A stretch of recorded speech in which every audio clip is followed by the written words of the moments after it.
दोस्तों रोजाना एक चुटकी जीरा खाने से आपका पाचन एकदम सही हो जाएगा। पेट में जो पाचक रस होते हैं, जीरा इन पाचक रसों की गतिविधि को बढ़ा देता है, जिसके कारण पाचन तेज हो जाता है। जीरा लीवर से निकलने वाले बाइल नाम के पाचक रस के उत्पादन को बढ़ा देता है। यह बाइल नाम का पाचक रस आपके पेट में फैट का पाचन करता है। इसलिए अगर आपने ज्यादा फैट का सेवन किया है तो उसके बाद एक चुटकी जीरा जरूर खाएं। ऐसा करने से यह फैट आसानी से हजम हो जाएगी। लगातार 2 हफ्तों तक जीरे का सेवन करने से इरिटेबल बॉवल सिंड्रोम नाम की बीमारी में काफी फायदा होते हुए देखा गया है। रोजाना एक चुटकी जीरा खाने से आपके शरीर में आयरन की कमी दूर हो जाती है। जीरे में आयरन काफी ज्यादा मात्रा में होता है। 1 टीस्पून जीरे में 1.4 mg आयरन होता है, जो हमारी एक दिन की जरूरत का 18% है। बहुत ही कम चीजें ऐसी हैं जिनमें जीरे के जितना आयरन होता है। आयरन की कमी से बहुत सारी बीमारियां हो सकती हैं। आयरन की कमी से आपका इम्यून सिस्टम कमजोर हो जाता है, जिसकी वजह से आपको इन्फेक्शन होने का खतरा बढ़ जाता है। आयरन की कमी होने से हार्ट से संबंधित बीमारियां हो सकती हैं और फेफड़ों से संबंधित बीमारियां हो सकती हैं। आयरन की कमी से दिल की धड़कन तेज हो सकती है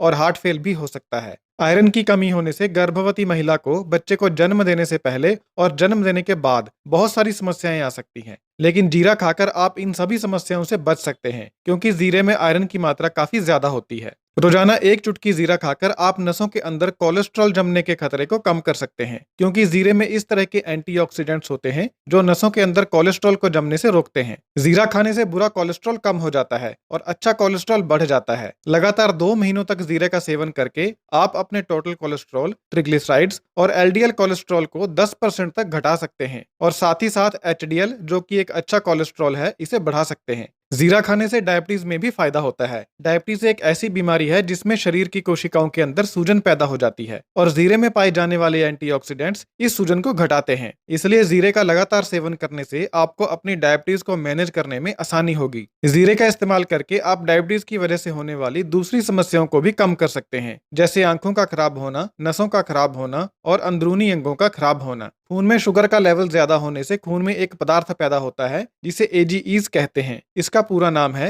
एडवांस्ड ग्लाइकेशन एंड प्रोडक्ट्स। यह एजीईज ही शरीर के अंदरूनी अंगों को होने वाले नुकसान के लिए जिम्मेदार होते हैं। जीरे में इस तरह के पदार्थ होते हैं जो इन एजीईज की संख्या को घटाते हैं। इस तरह रोजाना जीरे का सेवन करके आप अपने अंगों को डायबिटीज की वजह से होने वाले नुकसान से काफी हद तक बचा सकते हैं। रोजाना जीरा खाकर आप कई तरह के कैंसर से बच सकते हैं। ऑक्सीडेशन की वजह से इंसान के डीएनए को नुकसान होता है। डीएनए को नुकसान होने की वजह से कई तरह के कैंसर पैदा होते हैं। जीरे में पाए जाने वाले एंटीऑक्सीडेंट्स डीएनए को ऑक्सीडेशन की वजह से होने वाले नुकसान से बचाते हैं और इस तरह आपके शरीर को कई तरह के कैंसर से बचाते हैं। रोजाना जीरा खाकर आप अपना वजन कम कर सकते हैं और अपने शरीर के ऊपर से फालतू चर्बी को घटा सकते हैं। रोजाना 3 ग्राम जीरा खाकर आप हर 2 महीने में अपना लगभग 1 किलो वजन कम कर सकते हैं। जीरे को भोजन में मिलाकर खाने से आप भोजन से पैदा होने वाली कई बीमारियों से बच सकते हैं। कई बार दूषित भोजन खाने से फूड पॉइजनिंग हो जाती है। जीरे में एंटी माइक्रोबायल गुण होते हैं जो फूड पॉइजनिंग के खतरे को कम करते हैं। जीरे में बहुत सारे ऐसे पदार्थ होते हैं जो कई तरह के भोजन में पैदा होने वाले बैक्टीरिया और फंगी की ग्रोथ को कम करते हैं। जीरा पेट में जाकर एक पदार्थ छोड़ता है जिसका नाम है मेगैलोमाइसिन। यह पदार्थ एंटीबायोटिक गुणों वाला होता है। तो इस तरह अगर आप जीरे को अपने भोजन में मिलाकर खाते हैं तो आप कई तरह के इन्फेक्शन से बच सकते हैं। जीरा खाकर नशे की लत से भी छुटकारा पाया जा सकता है। स्टडीज में यह देखा गया है कि जीरा खाने से व्यक्ति का नशा करने का मन कम करता है और नशा छोड़ने पर जो समस्याएं होती हैं वह समस्याएं भी कम होती हैं। तो यह भी जीरे का एक बहुत ही जबरदस्त फायदा है। जो लोग नशा छोड़ना चाहते हैं वह जीरे की सहायता ले सकते हैं। लेकिन ये सभी स्वास्थ्य लाभ प्राप्त करने के लिए जीरे को भूनकर नहीं खाना चाहिए,